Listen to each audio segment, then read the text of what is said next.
They laughed right when she stepped on that stage. Like they already knew she had nothing to show them. They leaned back in their chairs, smirking, whispering to each other, thinking this is going to be easy money for them. But they didn't know a damn thing about her. The spotlight hit her face, and man, you could see the nerves written all over her. But at the same time, something else was there, a fire in her eyes, like she was daring the whole room to underestimate her. She took a deep breath and lifted her hands above the keys just for a second, and it felt like the whole world paused. People were whispering under their breath, some snickering, some shaking their heads, some trying not to laugh. But you could feel the tension buzzing in the air like static electricity in the theater. She could feel it all, the doubt and the sneers hitting her like a wave, and she let it wash over her. Instead of breaking her, it made her focus sharper, made her heart beat faster in a way that screamed, "All right, let's do this." Her fingers trembled a little, but she didn't move away. She didn't look down. She just stared at the keys. Like they were calling her name, like they were the only thing keeping her grounded in a room full of people ready to write her off. And for a moment you could almost hear her thinking, just play, just show them what they don't see, just make them shut up.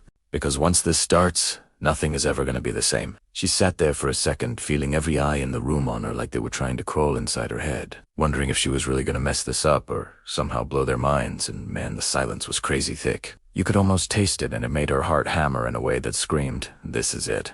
The whispers stopped for a moment, and all you could hear was the slight shuffle of a judge leaning forward, like they couldn't believe she was about to do this. And she let that energy sink in.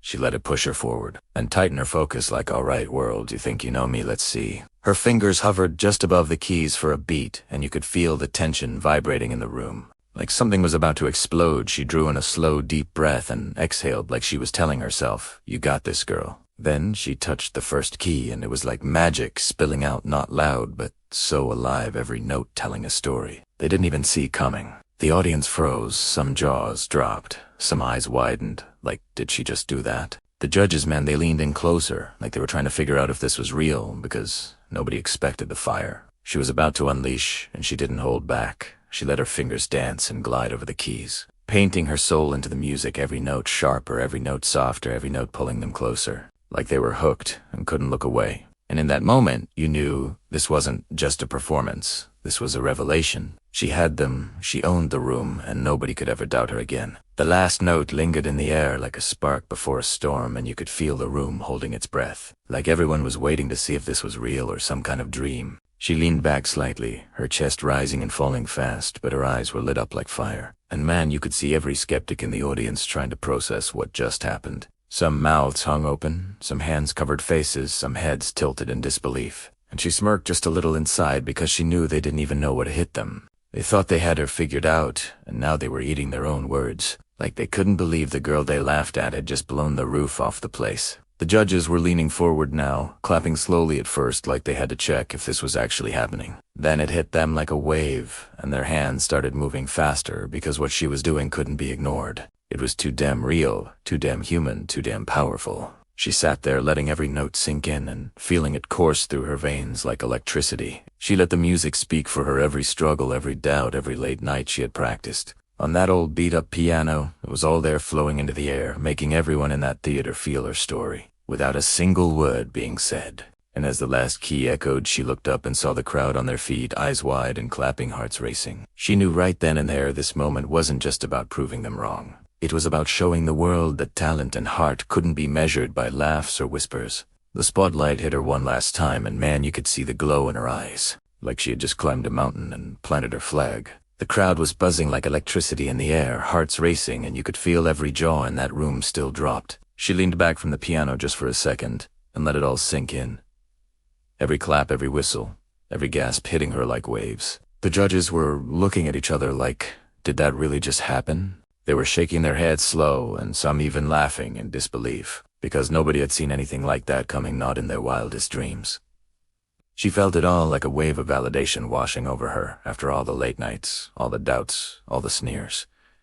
People who said she couldn't make it, she smiled just a little, letting her fingers rest on the keys, and it was quiet for a moment, like the world was catching its breath, trying to process the magic she had just unleashed. She knew right there that this wasn't just about playing the piano. This was about showing them all that heart, talent, and grit could never be underestimated. People were standing now, clapping harder some. Have you ever felt the good trenching, not of doubt? That tiny voice whispering, "You're not good enough." Today, I want to tell you a story about a young pianist named Leo and his battle against that very voice. It's a story about music, courage, and the moment everything changes. Leo had been playing the piano since he was 5. His fingers knew the keys like old friends. Music wasn't just something he did, it was how he breathed. His family had sacrificed a lot for his lessons, his practice time, and for the old upright piano that took up most of their living room. He practiced for hours every day, his world shrinking to just 88 black and white keys. He dreamed of one day playing on the world's biggest stages, of making people feel what he felt when he played. The biggest competition of his young life was the National Youth Piano Concerto. Winning this wasn't just about a trophy. It was about a scholarship, a chance to study at a renowned conservatory, a real shot at making his dream a reality. The pressure was immense. It felt like the weight of his family's hopes and his own entire future rested on his 10 fingers. As the competition date neared, something inside Leo started to shift. The joy he once felt when playing began to be replaced by a crippling fear. Every missed note in practice felt like a catastrophe. He'd scroll through videos of other young pianists online, prodigies who played with a confidence and flair that made him feel small and clumsy. The voice of doubt started as a whisper. Are you really good enough? Look at him. They're so much better. You're going to fail. Soon, that whisper became a roar. He started messing up passages he could play in his sleep.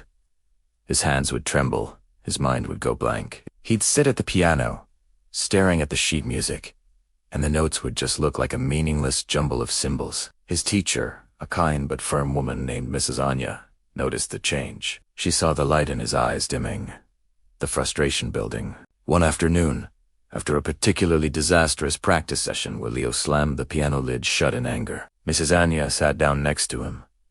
She didn't scold him, she just waited for the storm to pass. Finally, she said softly, Leo, the music isn't in the notes. It's in the space between them. It's in the silence, the breath, the feeling. You've mastered the notes. Now you have to trust the feeling. She told him a story about her own first major competition. How she was so terrified she almost ran out of the hall. I felt like an imposter, she confessed. But then I remembered why I started playing. Not for the judges, not for the prize, but for the love of the music itself. The piano is not your enemy, Leo. It's your partner. It's your voice. Stop fighting it. Just be. Her words planted a small seed of hope in the barren ground of his anxiety. That night, Leo didn't practice the difficult concerto. Instead, he sat down at the piano and played the first simple lullaby his mother had taught him. He played it slowly, letting each note ring out. He remembered the feeling of being a small boy, filled with wonder, discovering the magic of creating sound. He wasn't thinking about the competition or the judges. He was just playing. For himself. For the love of it. The day of the competition arrived. The concert hall was grand and intimidating. The air was thick with tension. Backstage, Leo could hear the thunderous applause for the pianist before him. His heart hammered against his ribs. The old familiar fear started to creep back in. His palms were sweaty. The voice returned, louder than ever. You're going to humiliate yourself. Everyone will see you're a fraud. He closed his eyes, his hands trembling. He felt a gentle hand on his shoulder. It was Mrs. Anya. She didn't say a word. She just gave him a small, reassuring smile. In that moment, he remembered her words. The piano is your voice. Just speak. He took a deep breath. Then another. He walked onto the stage. The bright lights were blinding. He could feel hundreds of pairs of eyes on him. He sat down at the magnificent grand piano, its polished surface reflecting the lights like a dark, still lake. For a moment, he just sat there, in the silence. The audience grew quiet, expectant. He remembered that simple lullaby. He remembered the joy. He let out a slow breath and placed his fingers on the keys. And then he began to play. The opening notes of the concerto were powerful and defiant. But it wasn't just technical perfection. There was something else. It was emotion. He wasn't just playing the music. He was telling a story. His story. He poured all his fear, his doubt, and his frustration into the music. The frantic, technically demanding passages became a desperate struggle. The softer, lyrical melodies became moments of hope and fragile beauty. He was no longer a boy playing notes on a page. He was a storyteller, and the piano was his voice. The audience was captivated. They were no longer just watching a performance. They were on a journey with him. He forgot about the judges. He forgot about the competition. He forgot about everything except the music flowing through him. In that moment, he and the piano were one. The final chords of the concerto were triumphant. A soaring declaration of victory not over a competition, but over himself. He held the last note, letting it hang in the air, echoing through the vast hall until it faded into perfect silence. For a beat, there was nothing. Just the echo. And then, the hall erupted. The applause was deafening, a tidal wave of sound. People were on their feet, shouting, "Bravo!" The judges, who had been scribbling notes with stern expressions, were now smiling, clapping along with everyone else. As Leo took his bow, tears streamed down his face. They weren't tears of sadness or relief. They were tears of pure, unadulterated joy. He hadn't just played the piano. He had found his voice. He had faced the monster of doubt and discovered that the only power it had was the power he gave it. Leo did win the competition that day. He got the scholarship and went on to study at the conservatory. But what he truly won was something far more valuable. He won the understanding that true artistry isn't about being perfect. It's about being vulnerable. It's about being brave enough to share your true self with the world, flaws and all. So the next time you feel that voice of doubt creeping in, remember, Leo. Remember that your voice, your story, is worth sharing.